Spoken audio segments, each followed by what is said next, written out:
guys, it's Bailey. Welcome back to the channel and thanks so much for tuning in. In today's video, I'm going to be reviewing a new limited edition set of brushes from Real Techniques. This big guy right here. It is called, I believe, the Party Nights and Neon Lights set, or it's called the You Glow Girl set. I'm not sure, but either way, it's exclusive to Ulta, and I'll link it down in the description bar in case you're curious after all is said and done. So I was perusing Ulta's website, as one does when one has a makeup problem, and came across this set. I love Real Techniques. I have purchased the brushes ever since Nick and Sam launched them, and I still have those brushes in my collection. I think they're really well made. And so generally when they launch new collections, I'm always pretty curious and eager to try them out, knowing the kind of quality that they have. So I saw this, and not only was I curious about the collection, but the value is insane. I mean, you get 12 brushes, technically 11 brushes, and they're one of their blending sponges in this, I think it's, I'm not sure if it's a limited edition color, but I've never seen it in this really fun chartreuse shade. And then you also get a case for this guy as well. It retails for, I think it's 49 or 50 bucks, and on the front it says it has a retail value of 97. So you're getting a ton of value in here, and there are 5 new brushes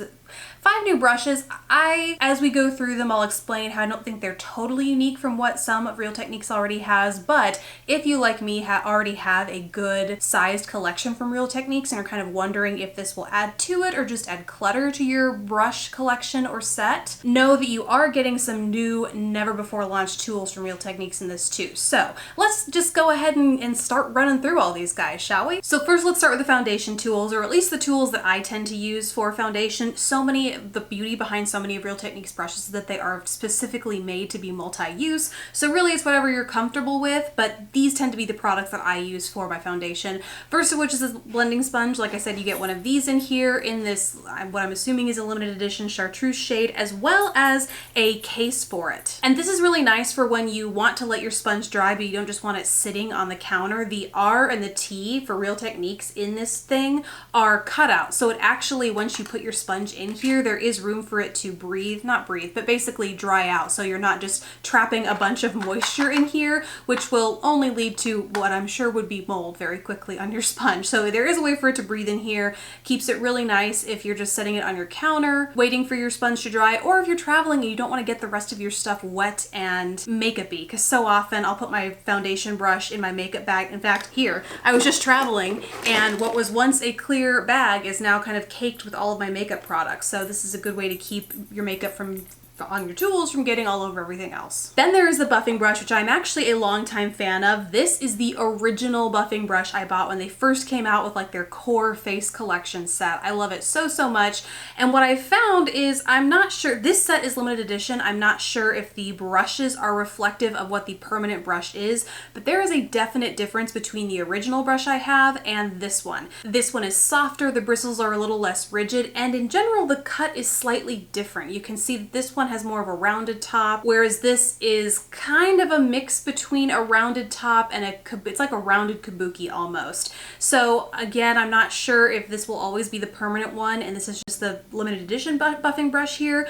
For all practical purposes, they're similar, but just know as you're seeing them side by side, yes, they are slightly different in cut and hair texture. That said, this guy has been around and kicking with me. Like, I'm not getting rid of it anytime soon until it really bites the dust. But it's always nice to have a backup brush for when that day comes, or when I'm just too lazy to clean my brushes, which is the more frequent scenario. Next up is the Ultimate Powder Brush. This one is new to this set and therefore might be limited edition and exclusive to this set, but when I saw it, it reminded me immediately of the blush brush. So if this is one of the things that is drawing you to this set, but you don't know if you can justify the whole collection just for this one brush, maybe you can see yourself getting this brush instead. Although, as you can see side by side, there are some definite differences.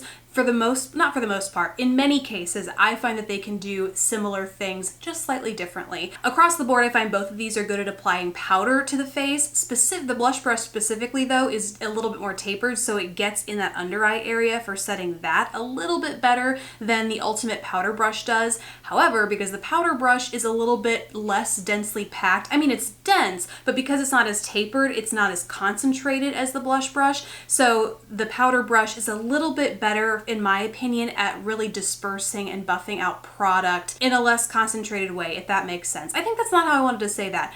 Sometimes with the blush brush, I find I can get a high concentration of powder that I'm then having to work to blend out, whereas swirling this in the lid of my loose setting powder evenly disperses it across the brush so that I can work it in evenly and smoothly and quickly across my skin without having to worry about getting a big old dollop of product in one place and having to blend out from there. That's what I'm trying to say. I've also used both of these brushes for bronzer and highlight. Again, the blush brush is, because of that tapered shape, is a little bit better at getting a more focused bronzer, I suppose, if that's what you're going for, as opposed to a super cut precise contour. This is just like an overall bronze and contour, but that tapered tip helps keep the blush and the bronzer distinct, whereas because of the fluffiness of this powder brush, it's a little bit harder to be more precise in the cheek area, unless you got a big old face like me, and then it's not so hard. But I like both brushes. There are just some differences you might want to take note of. Next up is the Instapop All Over brush. This is a densely packed angled kabuki style brush, and it's meant for a highly concentrated application of powder,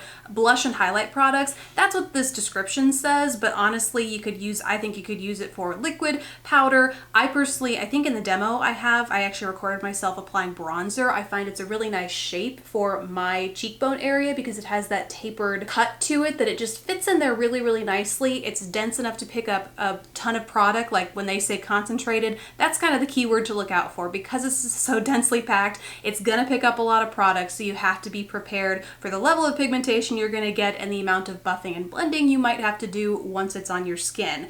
They did include a different brush in here. This is the angled multitasking brush, which is kind of like the fluffier cousin of the Instapop All Over brush. So if you want something that's more diffused, like for me, it's blush. This is my go-to blush brush. This would be the brush you'd pick instead of the Instapop brush. Now you could totally use the multitask brush as a bronzer applicator as well. I mean, it's a multitasking brush, so obviously it just really comes down to the concentration of product you prefer and how you like to use your tools. But just know both of these come in here, and I kind of like that they do, because in so many cases you want this shape, but you don't necessarily want something super dense or always something super fluffy like this. So I think having both of these in here is really useful. Okay, two more face brushes before we move on to eyes. The first of which is the rounded contour brush. This is a new one to this set. This is kind of like an oblong kabuki brush with rounded cut fibers up here. This is what I use to apply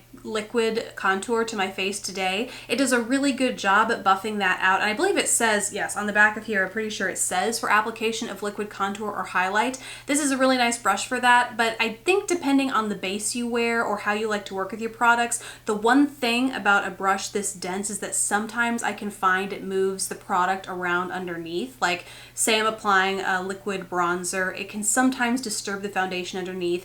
And there's so many other factors to think about besides the brush type and shape and density, specifically the products you're using, but sometimes I do find that the brush is the culprit when it comes to moving products around when I'm wearing a liquid over a cream or mixing my mediums like that. Still, overall, I like it, and again, you can use it for so many other things besides applying liquid products, but I would say if there's one face brush in this collection I don't necessarily need out of all of these, this might be it for me. Last up for the face is a fan brush, and this I find is really good for getting a light dusting of highlight on the cheekbones, but if you are into a very densely packed and pigmented highlight, you might want to reach for the Instapop All Over brush instead. That's what I used to apply my highlight today, because after the first few times using this fan brush, specifically with the Dose of Colors and Desi X Katy Fuego highlighter, which you know can be super poppin', I just wasn't getting the kind of pop I wanted out of this fan brush. So this, for those of you that like highlighter but like to keep it more on the natural side of things, you're not looking to blind anyone, this would be a good tool for you to have. Now on to the eye brushes. This first one I am most excited about, and I can't believe they haven't had one of these in their collection yet. It is a blending crease brush. Like, no matter what brush collection we're talking about, this is my go-to shape for every single eye look I create. I like to lay down my crease shade first of all, just so I can get my crease defined, kind of get a guideline for the shape of the eye I'm creating that day. And I also, you know, depending on how densely it's packed and how stiff the bristles are, I will just go ahead and use this guy for packing on my lid shade as well. So this for me is kind of a must-have shape, and I can't believe that it's new to the Real Techniques collection with this set. So I love this. I use it for all the things I just said. That's what I use this for. And it is, the bristles are dense enough and stiff enough, not an uncomfortable way, but stiff enough to where you can actually really dig into a product and pack it and build up that pigment across the lid, which makes it an incredible multitasker. So 10 out of 10 would love this brush. Next up is the full coverage eye brush, and this is one that doesn't say it's new to this collection, but it's not one that I have used from the brand before. It reminds me a lot of one of the very first, and I can't remember what it's called. That's one of my Real Techniques brushes that actually bit the dust, and not because the brush gave out, but because I rolled over it with my chair, so the handle was a little off. It reminds me a lot of that one. It has a fully rounded tip, whereas this one is more oblong and pinched in on the sides, but it's a very similar density and can be used, I think, for not only applying powder shadow, as I have in a demo, but as well as cream or liquid shadow. It could be great for blending concealer in the under eye area, or just doing detailed buffing across the face. This is another really great multitasker, and I just wish I knew the name of the other one that I'm mentally comparing it to right now, but I'll list it down in the description bar below, or maybe you guys will know and let us know in the comments. On to the flat liner brush. This is another new one to this collection, and it's pretty, I mean, like you'd expect. It's not the thinnest flat liner brush you'll ever see, and it is actually flat as opposed to angled, because they do have a brow brush in here, but these are the precision brushes that you can use on your eyes for liner, on your brows, depending on whether you prefer a flat or angled brush to do that. You could also use either for lip work, honestly. The flat edge is really great for getting a nice, clean, crisp lip line. Both of these are great multitaskers. I think, like I said earlier, it just comes down to which shape you like to use where. And then this last tool is new to this collection, but this is the one that it's not for me. It's a metal lash wand, and at first I was all about it because I thought it would be great specifically for makeup artists, or maybe you just don't want to use the wand that comes in your mascara. But essentially it's a wand that you dip directly into your mascara and then can apply to your lashes. And now, it's not my favorite for a few reasons. First of which, it's a lot slower going to apply product to my lashes using this guy as opposed to a brush that might come with your mascara. I'm not sure if that's because it lacks the surface area that a more densely packed brush would, or what, but I just find it's a lot slower and harder to build up that product and really make sure my lashes are separated.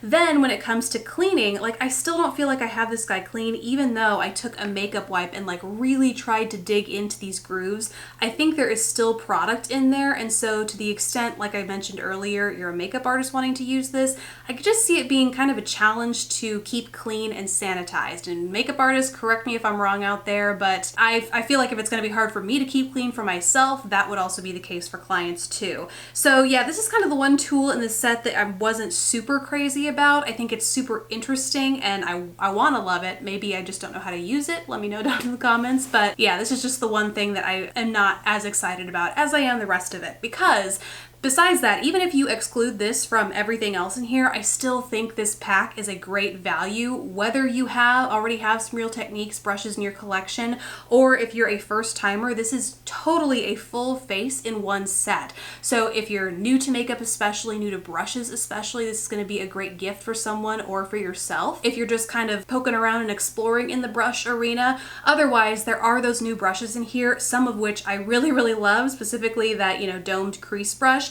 And I'm not saying it's worth $50 to buy this whole set for it, but if you know you love Real Techniques brushes and you know you're getting more of the brushes that you love, then yeah, I think it would be worth to have backups that you get in this collection, and then also get some of those new and potentially exclusive brushes in here too. And that's it for me, guys. Those are my thoughts on this set. Would love to hear what you think of it down in the comments below. Thanks so much for watching. Please don't forget to subscribe if you haven't already, and I'll catch you in the next video. Bye, guys.